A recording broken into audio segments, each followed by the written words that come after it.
Queen Zixthalaria the Resplendent, supreme ruler of the crystalline dominion and bearer of 10,000 scintillating titles, was having what her species considered the equivalent of a migraine. The cause of her neural distress sat before her crystalline throne, smiling that infuriatingly pleasant human smile that seemed to say both I am completely harmless and I know exactly what I'm doing simultaneously.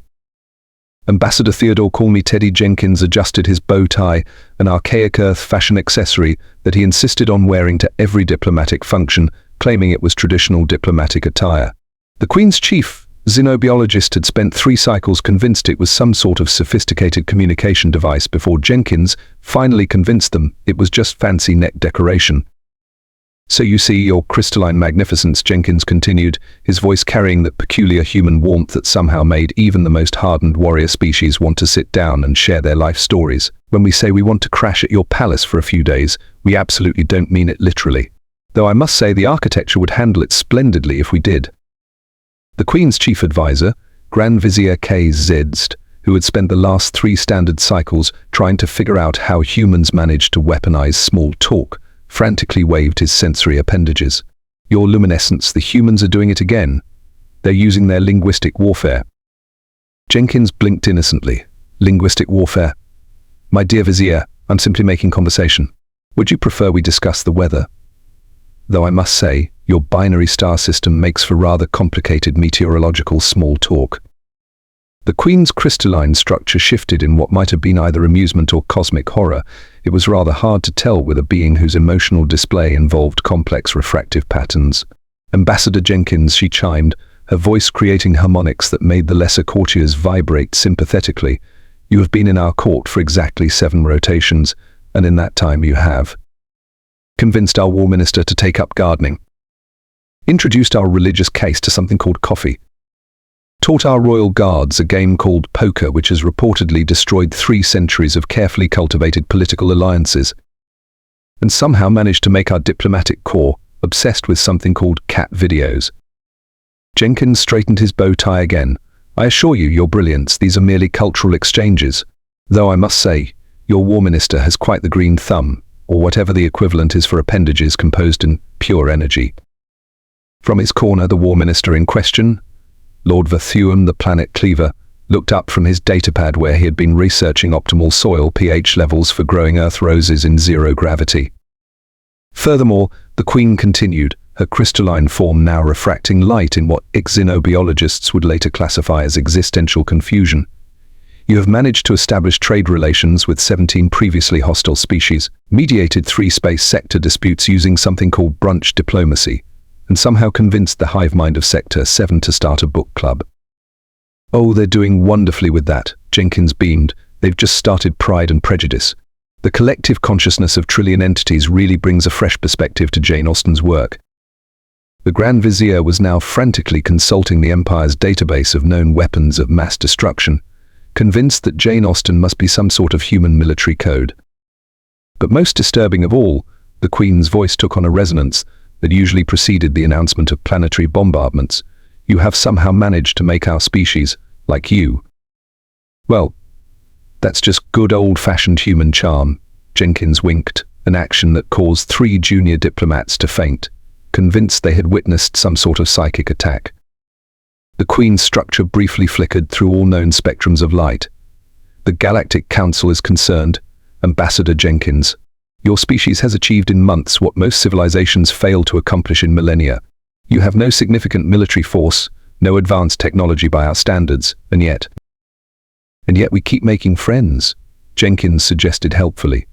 Your Magnificence, has it occurred to you that perhaps we're just nice? The entire court gasped in horror, such a blatant admission of tactical capability. Nice? The Queen's voice could have shattered lesser minerals. You call it nice when you convince the warrior clans of the 7th Arm to establish an intergalactic youth exchange program. When you taught the Silicon Hives the concept of casual Fridays. When you introduced the concept of potluck dinners to a species that doesn't even eat. Jenkins shrugged, a gesture that the court's security systems immediately flagged as a potential threat. We humans have found that sharing food, or in the case of the Silicon Hives, sharing processing cycles, brings people together. Besides, have you tried the War Minister's new recipe for quantum-stabilized cookies? They're literally out of this dimension. The War Minister's energy field glowed with what might have been pride. The Queen's crystalline structure vibrated in what her species recognized as deep contemplation. Ambassador Jenkins, we have analyzed your species extensively.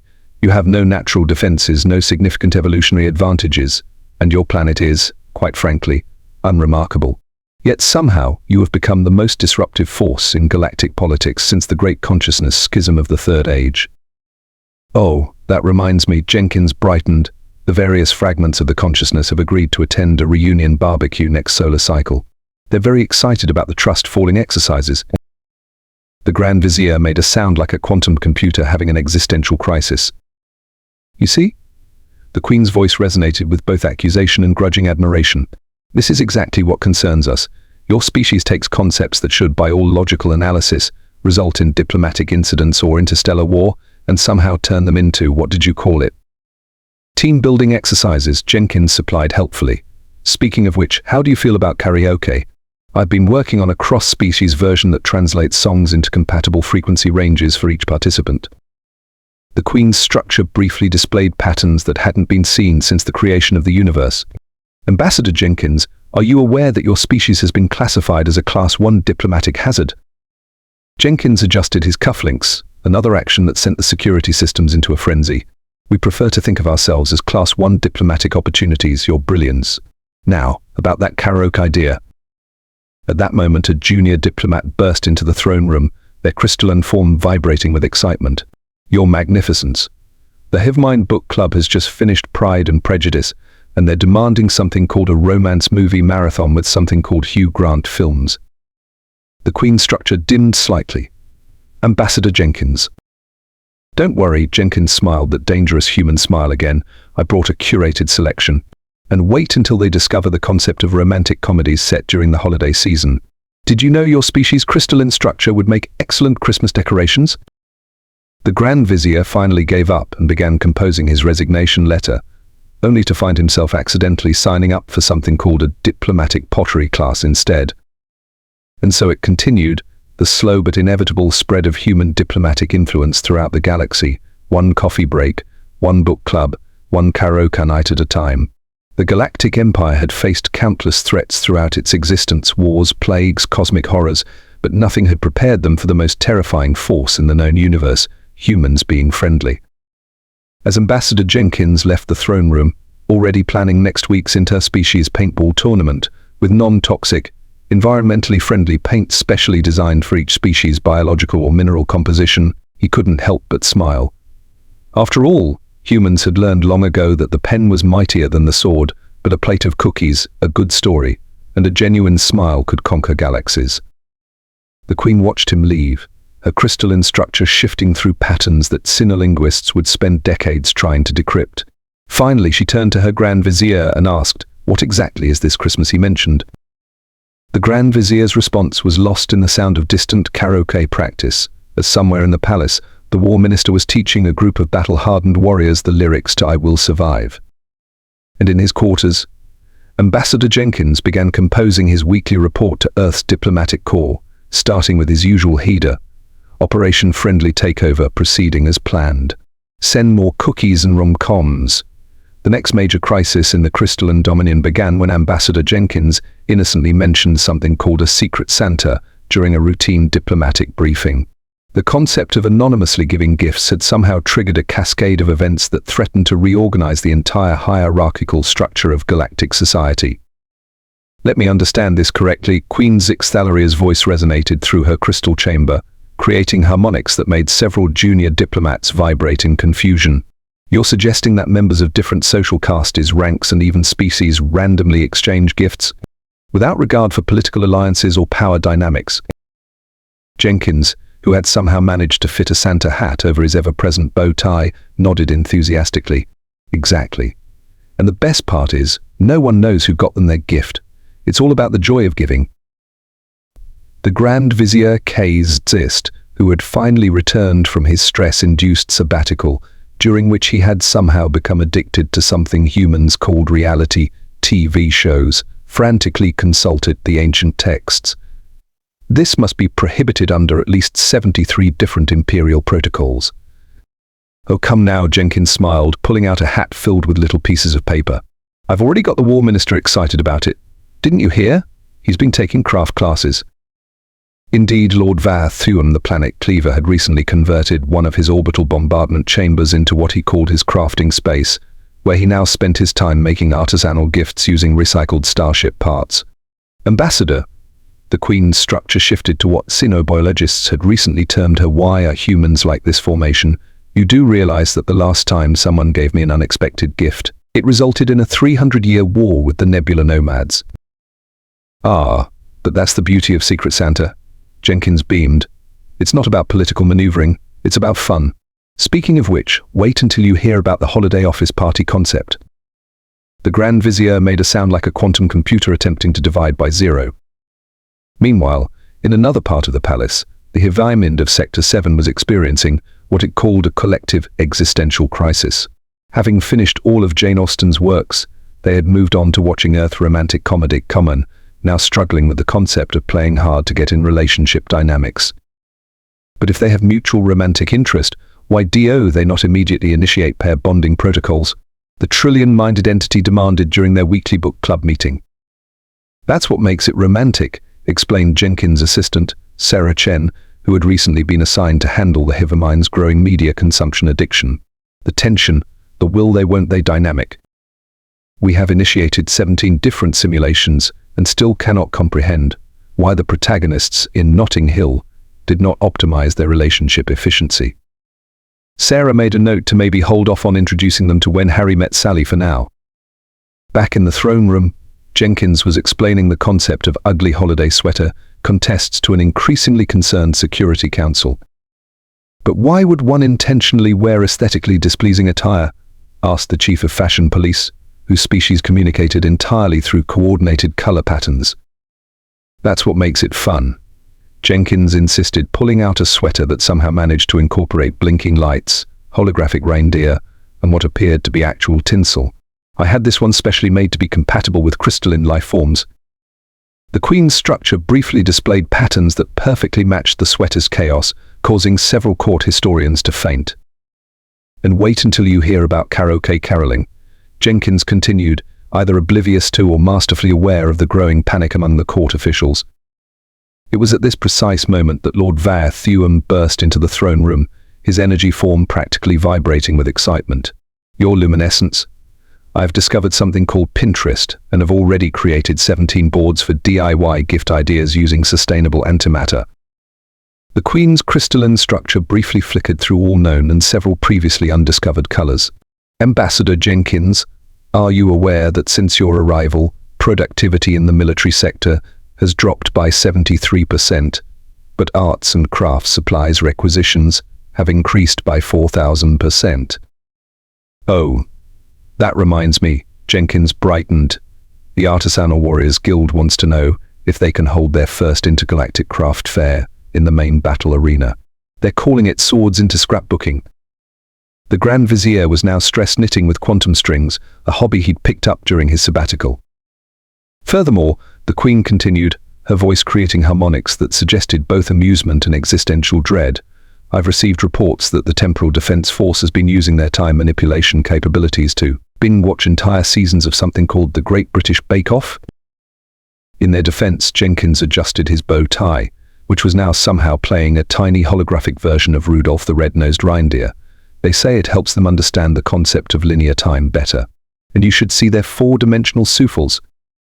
At that moment, a junior diplomat rushed in, their crystalline form vibrating with urgency. "Your Magnificence, the Hive Mind has just discovered something called mistletoe traditions and is demanding to implement similar protocols across all diplomatic functions."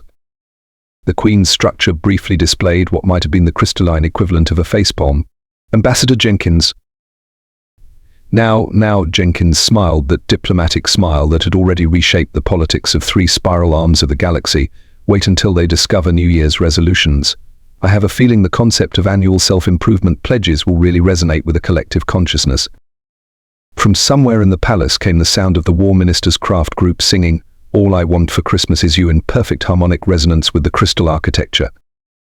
The Queen, realizing resistance was futile, finally asked the question that would change the course of galactic history. Ambassador Jenkins, what exactly is this office holiday party you mentioned? Jenkins' eyes twinkled with what the security systems recognized as Class 1 diplomatic mischief. Well, your brilliance, let me tell you about a little tradition called the White Elephant Gift Exchange. And so, as the Crystalline Dominion unwittingly prepared for its first ever intergalactic holiday season, Ambassador Jenkins sent another report to Earth. Operation Festive Integration proceeding beyond expectations. Send more ugly sweaters, craft supplies, and maybe a few copies of Love Actually. P.S. You won't believe what the War Minister made for Secret Santa using decommissioned warheads. The Grand Vizier, meanwhile, had somehow ended up in charge of the holiday party planning committee and was seriously considering taking up that human meditation technique called stress eating. The day of the Crystalline Dominion's first ever intergalactic holiday gala arrived with all the subtlety of a supernova.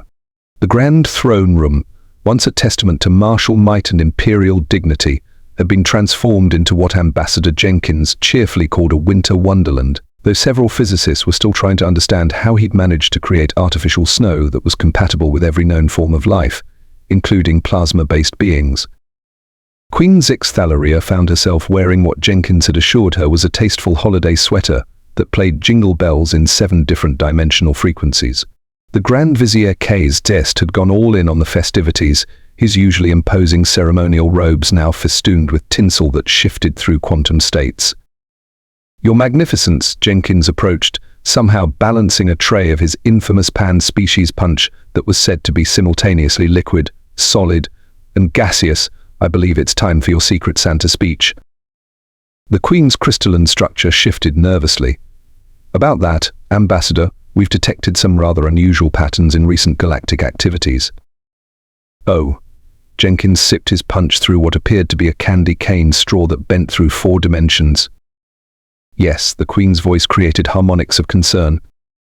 Our analysts have noted that since the introduction of your holiday traditions, there has been a 95% decrease in interstellar conflicts, a 3,000% increase in cross-species cultural programs, and somehow the Hive Mind has started a galactic-wide streaming service dedicated to romantic comedies.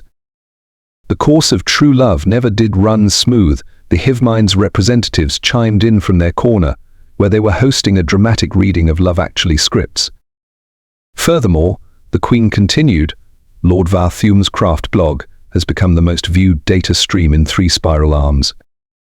The War Minister, who was currently teaching a group of former enemy species how to make friendship bracelets out of repurposed force field generators, beamed proudly. But most alarming of all, the Queen's voice dropped to a resonance that made the artificial snow vibrate. We've discovered your true agenda, Ambassador Jenkins. The room fell silent, save for the quiet humming of holiday sweaters and the distant sound of the Temporal Defense Force trying to simultaneously watch every Christmas movie ever made at once. Jenkins adjusted his bow tie, which was now producing holographic snowflakes. Oh? Yes, the Queen's structure shifted to its most formal configuration. We've analyzed all the data, traced all the patterns, and finally understood the true power of human diplomacy. The Grand Vizier clutched his stress knitting needles tightly. You see, the Queen continued by introducing concepts like casual Fridays, office parties, book clubs, and craft circles. You've done something no military force could ever accomplish. You've made the entire galaxy informal.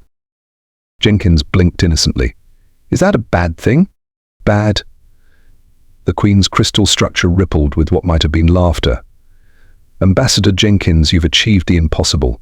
How can we maintain an intimidating imperial presence when our War Minister is known across the galaxy for his artisanal tea-cozy designs? How can we project military might when our battle fleets hold regular poetry slams? How can we maintain rigid hierarchical structures when everyone is on a first-name basis thanks to your team-building exercises? Jenkins smiled that diplomatic smile that had launched 1,000 craft fairs. Well, when you put it that way. The Galactic Council met last week, the Queen announced. It was supposed to be a serious strategic session. It turned into a potluck and karaoke night. 3 peace treaties were signed between desert courses, and the eternal emperor of the 7th dimension taught everyone the Macarena. The Macarena is a classic team-building, Jenkins began. We're dissolving the empire, the Queen interrupted. A gasp rippled through the room, causing several light years' worth of holiday decorations to shimmer. Dissolving? Jenkins raised an eyebrow. Yes, the Queen structure was now emitting patterns that xenobiologists would later classify as profound amusement. We're reorganizing the entire galactic government. We're calling it the Intergalactic Community Center. Jenkins choked on his dimensionally transcendent punch. I'm sorry, what? Oh yes, the Queen continued, now definitely amused. We've realized it's much more efficient to run things through hobby groups, book clubs, and seasonal festivals. The former Department of War is now the Department of Competitive Sports and Games Night. The Imperial Intelligence Agency has been reformed into the Galactic Book Club and Debate Society. And the dreaded Imperial prison system is now a network of adult education centers specializing in arts, crafts, and personal growth workshops. The Grand Vizier, who had recently discovered the joy of scrapbooking, nodded approvingly. But, Jenkins stammered, for once caught off guard. That wasn't the plan at all. Oh, we know, the Queen's crystals chimed with mirth. Your human soft power was far more effective than you realized. You didn't just change our diplomatic protocols, you changed our entire civilization. And we love it. We love it. Love, actually and. The Hivymand added helpfully, having finally grasped the concept of romantic comedy taglines. So, the Queen continued, we have a counter-proposal for Earth. Instead of joining the Empire as a protectorate, how would you like to help us run the galaxy's biggest community center? Jenkins stared for a moment, then slowly began to smile. Your brilliance, are you saying? Yes, Ambassador Jenkins. We're offering Earth the position of activities coordinator for the entire galaxy. And so, on that historic day, as the War Minister taught quantum knitting to a group of former assassins, while the Hivymand hosted a galaxy-wide viewing party of Bridget Jones's Dairy, and the Temporal Defense Force perfectly synchronized all their holiday celebration timelines, the greatest empire in history transformed into something far more powerful, a really good neighborhood community center. Jenkins sent his final report to Earth that evening, mission accomplished, but not quite as planned. Empire successfully defeated through the power of social activities and holiday spirit. Please send more board games, craft supplies, and karaoke machines. P.S. You'll never believe what position they offered us. P.P.S. The War Minister wants to know if Earth would be interested in an intergalactic quilting bee next spring. The Queen, now officially titled Community Center Director, formerly Supreme Galactic Empress, watched as species that had been at war for millennia competed in a fairly heated, but ultimately friendly game of charades. Ambassador Jenkins, she chimed softly, I believe this is the beginning of a beautiful friendship. Speaking of beginnings, Jenkins grinned, adjusting his bow tie one last time. Wait until you hear about New Year's resolutions. The Grand Vizier immediately began stress-eating the quantum cookies he'd baked for the occasion, knowing that somehow this was only the beginning of humanity's greatest diplomatic achievement, turning the entire galaxy into one giant, rather quirky, but ultimately loving community. And somewhere in the distance, the War Minister's craft group started singing Kumbaya in perfect harmonic resonance with the cosmic background radiation.